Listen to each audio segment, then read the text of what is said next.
ಓಂ ನಮಸ್ತೆ. ಈ ಸಂಚಿಕೆಯಲ್ಲಿ ನಾನು ವೃಶ್ಚಿಕ ರಾಶಿಯವರ ಫಲಾಫಲಗಳು ಯುಗಾದಿಯ ಒಂದು ಕುರಿತು ಆ ಬಗ್ಗೆ ಮಾತಾಡ್ತಾ ಇದ್ದೀನಿ.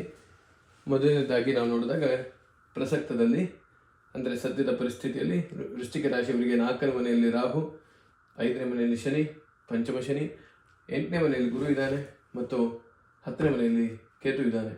ಇದನ್ನು ನಾವು ಗಮನಿಸಿದಾಗ ಮತ್ತು ಮುಂದಿನ ವರ್ಷದಲ್ಲಿ ಗುರು ಜೂನ್ ತಿಂಗಳಲ್ಲಿ 9ನೇ ಮನೆಗೆ ಬಂದು ನಂತರ 10ನೇ ಮನೆಗೆ ಬಂದು ಮತ್ತು 9ನೇ ಮನೆಗೆ ಬರ್ತಾನೆ. ಶನಿ 5ನೇ ಮನೆಯಲ್ಲೇ ಇರ್ತಾನೆ ಮತ್ತು ರಾಹು 3ನೇ ಮನೆಗೆ ಬರ್ತಾ ಇದ್ದಾನೆ.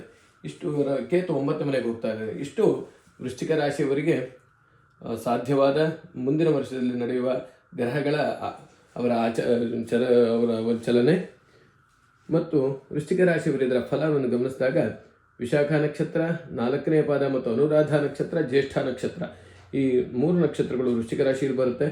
ಇವರಿಗೆ ಶುಭಪ್ರವಾದ ದಿನಗಳೆಂದರೆ ಭಾನುವಾರ, ಮಂಗಳವಾರ ಮತ್ತು ಗುರುವಾರ. ಶುಭಕರವಾದ ಬಣ್ಣ ಕೆಂಪು. ಶುಭಕರವಾದ ಒಂದು ದಿಕ್ಕು ಅಂದರೆ ದಕ್ಷಿಣ.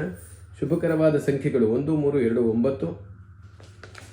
ವೃಶ್ಚಿಕ ರಾಶಿಯನ್ನು ನಾವು ಗಮನಿಸಿದಾಗ ಇವರಿಗೆ ಹಿಂದಿನ ವರ್ಷದ ಥರನೇ ಸ್ವಲ್ಪ ಆರೋಗ್ಯದಲ್ಲಿ ಸ್ವಲ್ಪ ವ್ಯತ್ಯಾಸ, ಅನಿರೀಕ್ಷಿತ ಬದಲಾವಣೆಗಳು, ಸ್ವಲ್ಪ ಇದ್ದಕ್ಕಿದ್ದಾಗ ಹುಷಾರು ತಪ್ಪೋದು, ಇದೆಲ್ಲ ಪಂಚಮ ಶನಿ ಇರುತ್ತೆ. ಅದನ್ನು ನಾವು ನೋಡ್ಬೋದು. ತಮ್ಮ ಕಾರ್ಯವನ್ನು ಮನೆಯಲ್ಲಿ ಯಾರು ಒಪ್ತಾ ಇರಲ್ಲ, ತಾವೊಬ್ಬರೇ ಏಕಾಕಿಯಾಗಿ ಗಮನ ಮಾಡುವ ಒಂದು ಪರಿಸ್ಥಿತಿ ಹಿಂದಿನ ವರ್ಷ ವೃಶ್ಚಿಕ ರಾಶಿಯವರು ಅನುಭವಿಸಿರ್ತಾರೆ. ಅದೇ ರೀತಿ ಈ ವರ್ಷವೂ ಕೂಡ ಇದೆ. ಯಾಕಂದರೆ ವೃಶ್ಚಿಕ ರಾಶಿ ಪಂಚಮ ಶನಿ ಹಾಗೆ ಇರ್ತಾನೆ.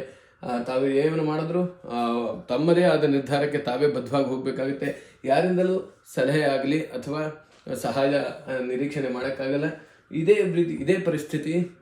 ಇದು ಸ್ವಲ್ಪ ಕಡಿಮೆ ಆಗುತ್ತೆ. ಜೂನ್ ನಂತರ ಇದು ಕಡಿಮೆ ಆಗುತ್ತೆ. ಅಲ್ಲಿವರೆಗೂ ಅದೇ ಥರ ಇತ್ತು.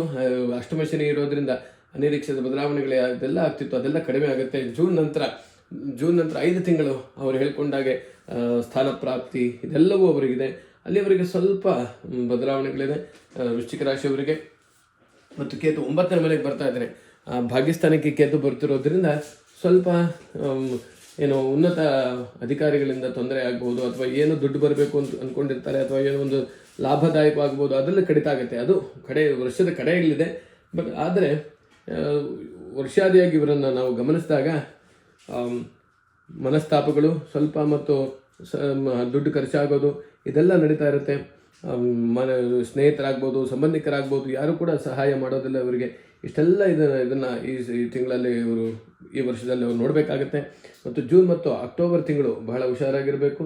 ಆದರೆ ಗುರು ಯಾವಾಗ 9ಕ್ಕೆ ಬರ್ತಾನೆ, ಜೂನ್ ನಂತರ ಹಲವು ಪ್ರಗತಿಗಳನ್ನು ಇವರು ಕಾಣಬಹುದು. ಹೊಸ ಉದ್ಯೋಗ ಶುರು ಮಾಡೋದು ಅದೆಲ್ಲ ಇರುತ್ತೆ.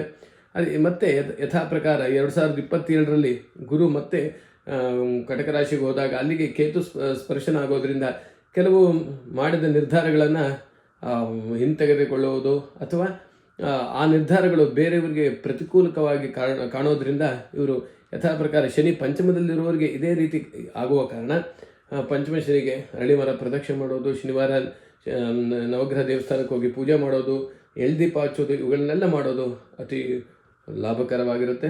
ಒಟ್ಟಾರೆಯಾಗಿ ಇವರ ಆದಾಯ ವ್ಯಯ ನಾವು ಗಮನಿಸಿದ್ರೆ ವೃಶ್ಚಿಕ ರಾಶಿಗೆ 11 ಆದಾಯ, 5 ವ್ಯಯ, ಇದು ಚೆನ್ನಾಗಿದೆ. ಆದರೆ ಆರೋಗ್ಯ 0, ಅನಾರೋಗ್ಯ 4 ಇದೆ. ಈ ಅನಾರೋಗ್ಯ 4 ಇರೋದ್ರಿಂದ ಆರೋಗ್ಯಕ್ಕೆ ಸಂಬಂಧಪಡುವುದು ಶಿವನಿಗೆ ರುದ್ರಾಭಿಷೇಕ ಅಥವಾ ಆದಿತ್ಯದ ಹೇಳ್ಕೊಳ್ಳೋದು ಒಳ್ಳೆಯದು. ಸುಖ 6 ಮತ್ತು ದುಃಖ 3, ಇವೆಲ್ಲವೂ ಹೀಗೆ ಇದೆ. ಒಟ್ಟಾರೆಯಾಗಿ ವೃಶ್ಚಿಕ ರಾಶಿಯವರಿಗೆ ಪಂಚಮ ಶನಿ ಒಂದೇ ಗಮನಿಸಬೇಕಾದದ್ದು. ಅದರಿಂದ ಹಲವು ತೊಂದರೆಗಳು ಅದೇನಿರುತ್ತೆ ಅದು ಹಾಗೆ ಈ ವರ್ಷವೂ ಮುಂದುವರಿಯುತ್ತೆ. ಆ ಕಾರಣ ದಯಮಾಡಿ ಶನಿ ಪೂಜೆಯನ್ನು ಇದೆಲ್ಲ ಮಾಡೋದ್ರಿಂದ ಒಳ್ಳೆಯದಾಗುತ್ತೆ. ನಮಸ್ತೆ.